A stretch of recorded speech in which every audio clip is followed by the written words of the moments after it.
Hey everybody, I'm Devine, aka the Terrible Australian at supermaster.com, and welcome to my video review of Ice Age Collision Course, which of course is the fifth film in the Ice Age franchise.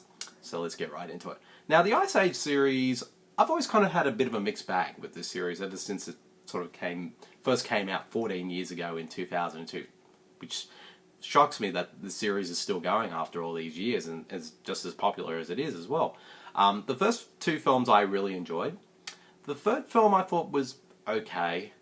This last one, the fourth one, I thought was average, but it did have its moments though. So when I heard that the fifth film was getting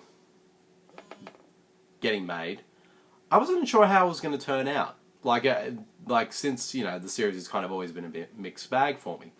So having now seen the fifth film, I have to say though, I honestly think that the series is kind of losing steam, and I think the main reason for that is that there's just nowhere for this series to go, and each sort of story that they come up with each installment just gets so ridiculous and over the top to the point where you just don't buy anything anymore. And I know these films aren't the most historically accurate or scientifically accurate films ever, and I expected that, of course. But when you sort of watch this film compared to the first one, and it has been a while since I've seen the first one, but I felt like the first one, even though it did have its silly moments and whatnot, kind of felt grounded as well.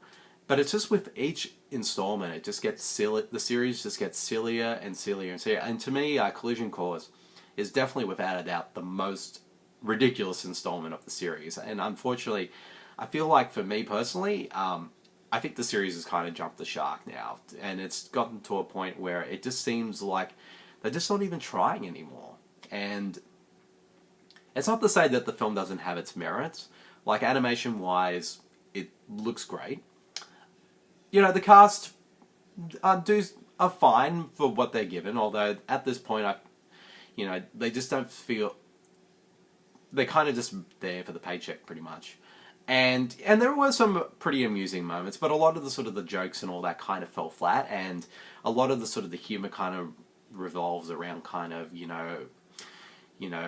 lowbrow humor, and as well as sort of pop culture references, and the pop culture stuff ones, well, not as excessive as say like in the Shrek films or some of the DreamWorks films and whatnot, but to me, it just felt really out of place in this film, and it just made the film kind of a weird experience overall. But to me, one of the big reasons why one aspect that I really liked about the film, and to me that kind of saved the film from sort of giving it a lower rating, is definitely Simon Pegg, who returns to the role of Buck the Weasel. And he was kind of, to me, the highlight of the third film, Dawn of the Dinosaurs, and he kind of also saved that film from being not so good. And once again, he just steals every scene he is in, and pretty much any time he's on screen, the film just comes alive. And maybe it's because out of all the vocal performances, his is the one who kind of seems like the most lively. And you can tell that Simon Pegg is just having a ball playing this character, yeah, and he's just having a great time. But like I said, Buck is just a great character, and he just steals every scene he's in, and he's just a lot of fun to watch. And it's just when the film doesn't feature him on screen, that's where the film kind of is like, like the sort of the story, like I said, is ridiculous, but a bit dull, and it just sort of, it's just,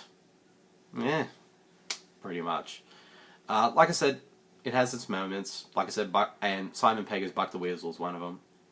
But I think at this point, like, it's a watchable film, but I think at this point, but now I think the series is starting to show signs of that it's running out of steam. So if a sixth one does get made, I will be surprised, but not. Because these films, like, have always been pretty popular, especially worldwide. So if a sixth one does get made, I think they need to do something different, because, or at least sort of start grounding it again, because if they keep sort of going in the direction of where they're going. The series is just going to end on a really bad note.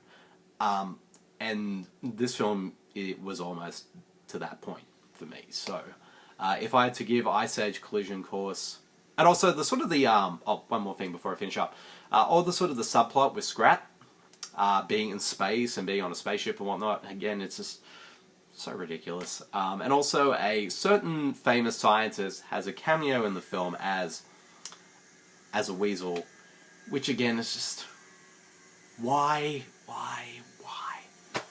Alright, so other than those bad qualities, it's, like I said, it's watchable, but eh.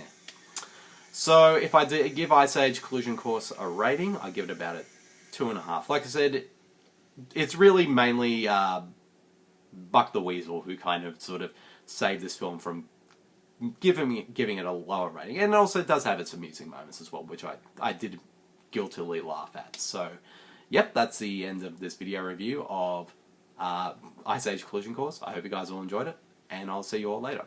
See you, everyone. Bye.